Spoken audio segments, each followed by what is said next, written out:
que abrir los ojos, porque no todo está tan tranquilo como se puede parecer si uno mira el crecimiento de la economía de Estados Unidos o si uno mira el crecimiento de la economía chilena en los últimos 6 meses. Por ejemplo, si uno hace una pasada así por distintos lados del mundo, uno puede ver, en el continente de nosotros, ve ciertamente Brasil complicado, pero Argentina mucho más complicado aún, ¿no es cierto? Uno puede encontrar una historia de por qué Argentina está complicado. Uno se va hacia Europa, Asia y se encuentra con Turquía, también muy complicado. Uno puede contar una historia de por qué Turquía está tan complicado, le puede echar a Erdogan todo tipo de culpas, las tiene, etcétera, pero uno puede contar una historia. Uno se puede ir a África y puede ir a Sudáfrica y también contar una historia de por qué Sudáfrica está en problemas, etcétera. Pero la verdad es que uno podría contar las mismas historias 6 meses antes, un año antes, y los otros países ya tenían esos problemas. Entonces, ¿por qué lo que es importante desde el punto de vista de alguien que está tratando de entender la economía global? Es porque esos tipos que efectivamente eran frágiles cayeron ahora.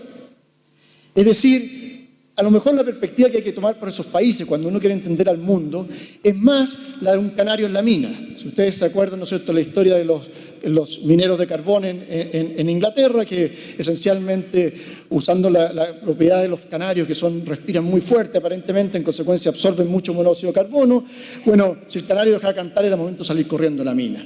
Y yo creo que la manera de mirar a estos países que mencioné es como los canarios de la mina.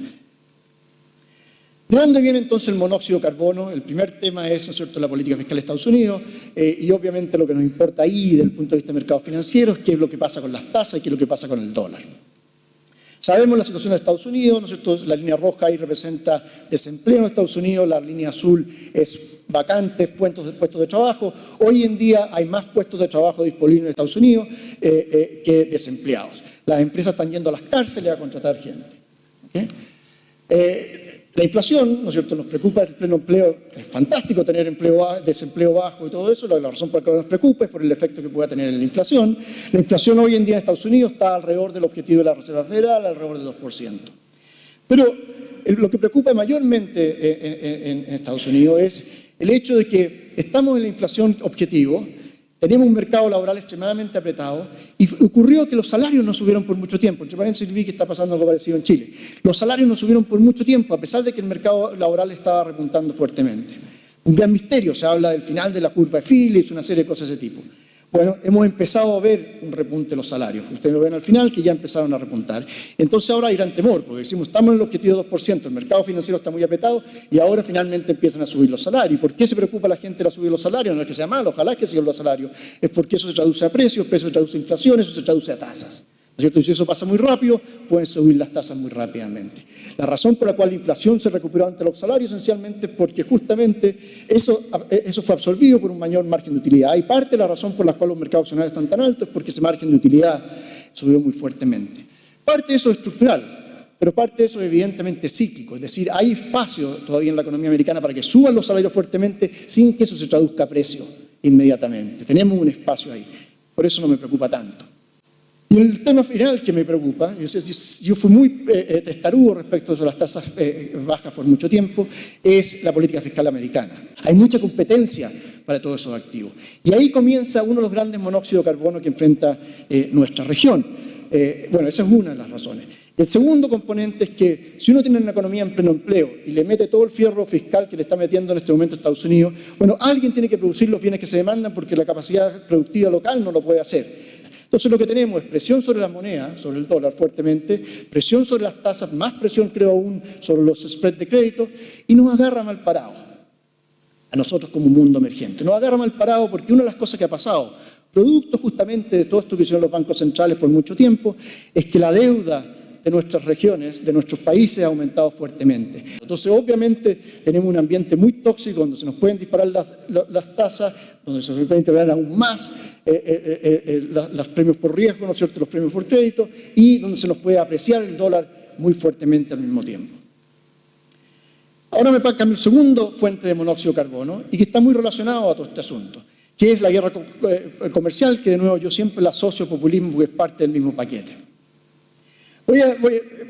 Trump se está peleando con todo el mundo, Canadá, México, Europa, etc. Pero me voy a concentrar en China porque ahí es donde creo que va a ser el efecto más permanente y ahí es donde nos pegan más directamente a nosotros. Voy a partir por decir algo que hay que decirlo, que es, hay una razón para esta pelea. O sea, no es que sea totalmente injustificada.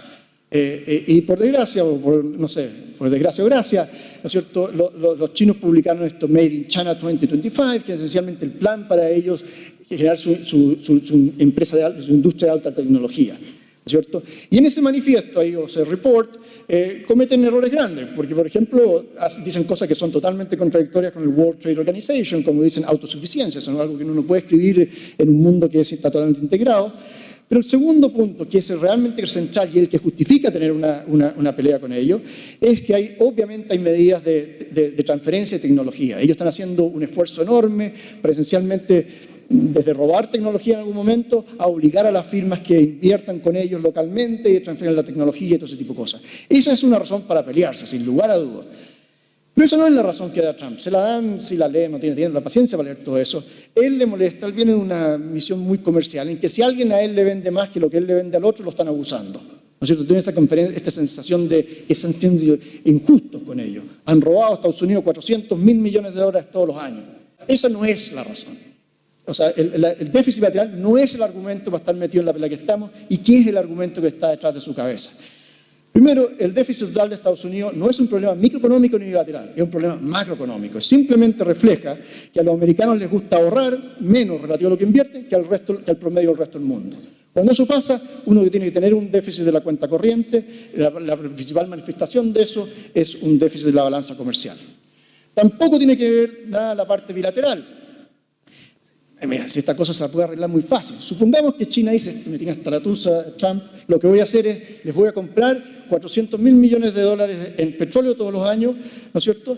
Arreglo el déficit comercial, yo agarro los $400 mil millones de dólares que tengo en petróleo que no me sirven a mí, se los vendo a Saudi Arabia, que tampoco lo necesita, y Saudi Arabia llama a Trump y le dice, oye, ¿te falta petróleo? Y dice, sí, me falta $400 mil millones, entonces se lo exporta de nuevo a Estados Unidos, se acaba el déficit bilateral con China, ¿no es cierto? Y no ha cambiado nada la parte macro. Lo único que ha pasado es que el mundo ha gastado un montón más de recursos en costo de transporte, moviendo barcos de petróleo por todos lados. Por desgracia, así es como se arreglan las guerras comerciales. Por eso es que casi todos los modelos de comercio que tenemos no dan un costo mayor al mundo por este tipo de cosas, porque uno siempre se las puede arreglar para hacer este tipo de cosas. A un costo mayor para todos, pero el efecto de primer orden se puede eliminar como consecuencia de eso. El segundo tema, pero veo que se me está avanzando el tiempo demasiado rápido, es que la balanza comercial misma no es lo que realmente refleja el balance entre los distintos países. Alrededor del 40% de las exportaciones que hace Estados Unidos, el valor agregado no ha sido producido en Estados Unidos. O sea, hoy día cuando uno penaliza los bienes importados de un país, le puede estar pegando los mismos de uno. De hecho, uno de los que más reclaman en Estados Unidos por guerra comercial son las compañías automotrices de Estados Unidos, que eran las que se suponían que iban a ser beneficiadas por todo este asunto, porque gran parte de sus insumos y cosas vienen de esta cadena. Ahora, como dije, este es un problema mucho más allá, para mí, de la guerra comercial, es un problema de populismo. Entonces, lo que mostraste hasta ahora es cómo le va a pegar al mundo emergente si es que el mundo desarrollado no le pasa nada. Pero yo creo que al mundo desarrollado también le va a pasar algo. Lo que pasa es que se demora más el asunto en verse. Como siempre pasa con los populistas. Los populistas generalmente, como gastan mucho, uno tiene un feroz boom inicialmente. Si el problema viene después, ¿no es cierto? Ahora, Trump es el más simbólico, el más naranjo, todas estas cosas, pero el problema está en otros lados. Brexit, Italia, en todo el mundo desarrollado tenemos estos problemas. Y eventualmente pasan la cuenta. Entonces eso me lleva a mi tema final, que es hablar de la incertidumbre como un amplificador, especialmente en este contexto. No cabe ninguna duda que hoy en Estados Unidos los consumidores están cada vez más preocupados, especialmente mientras más alto sea el ingreso del consumidor. Como dije, mucha gente ha hecho estudios de qué puede pasar si se arma una guerra comercial global, en que todo el mundo se dispara para todos lados. Y la verdad es que los modelos de comercio internacional que tenemos dicen que son muy chicos. Es decir, si uno tiene una enorme pelea en todos lados, 60% de tarifas en todos lados del mundo, en largo plazo el producto cae en 0,5%, una cosa muy chica. Bueno, pero eso no es lo que pasa en el corto plazo. En el corto plazo hay efectos mucho más grandes que vienen producto del efecto que tiene sobre la inversión, el efecto que tiene sobre la productividad y el efecto que tiene sobre el miedo en general, la incertidumbre. El Banco de Francia acaba de sacar un report en el que hace esto, ocupa modelos macroeconómicos para explicar cuál es el impacto de corto plazo de una guerra comercial, que no es el escenario central, una guerra comercial donde todo el mundo se pelea, pero no tanto, 10%, todo el mundo sube las tarifas en 10%. ¿Okay? ¿Qué pasa ahí? Y ellos llegan en un ambiente donde la incertidumbre realmente se dispara, pueden llegar a recesiones mundiales o contracciones mundiales del crecimiento del producto de 3%. O sea, es un impacto mucho más grande. El comercio tiene la posibilidad de generar un impacto mucho más grande en el corto plazo cuando uno cuenta los efectos que dominan la macroeconomía en el corto plazo, que son las expectativas y que no son lo que domina el comercio internacional, pero lo que domina la macroeconomía en el corto plazo, que son las expectativas y la incertidumbre. ¿Okay? Ahora, yo creo que ellos subestiman este impacto, pero no tengo tiempo para explicar ese tema. ¿Cuál es mi conclusión entonces de todo este asunto? Bueno, estamos en un ambiente donde hay un riesgo que está tapado, pero hay un riesgo de shock de tasa y moneda, especialmente de tasa me refiero a spread, bastante fuerte. Hay un riesgo grande de un shock de moneda fuerte. Y estos shocks, hay un riesgo grande que esto se amplifique como consecuencia de los shocks causados por lo que llamamos el populismo más. Es decir, es un pésimo ambiente para los canarios. Por eso es la razón por la que se están muriendo los canarios. Ahora, afortunadamente no solo son un canario, somos un tuque. Y los tuques resisten bastante más el monóxido de carbono, ¿no es cierto?, que los canarios. Pero la gracia es, bueno, mantengámonos como tuque. Lo que están haciendo los bancos de inversión hoy en día en el mundo, de hecho, y eso es preocupante, porque los bancos de inversiones no hacen cosas que los clientes no le están pidiendo. Y lo que todos los bancos de inversiones están haciendo en estos días es mostrando un ranking, usando mi lenguaje, de qué tipo de pájaros son los distintos países emergentes.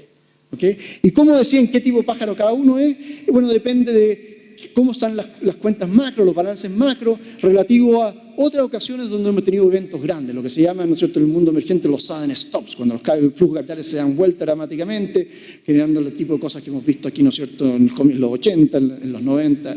En resumen, y aquí terminó mi tiempo justo, la economía mundial aún está fuerte. O sea, mi escenario central no es una gran crisis en el corto plazo. Hay mucho, digamos, momentum en la economía mundial. Se están notando los primeros visos de que las cosas están cambiando, menos en Estados Unidos que en el resto del mundo. La economía chilena, por razones idiosincráticas principalmente, también está en un muy buen momento, ¿no es cierto? Nosotros estamos viendo como un proceso inverso del problema del aumento de la incertidumbre, etc. Estamos viendo la caída de la incertidumbre de alguna forma, y eso desde el punto de vista local, y eso nos ha ayudado a tener un repunte bastante fuerte.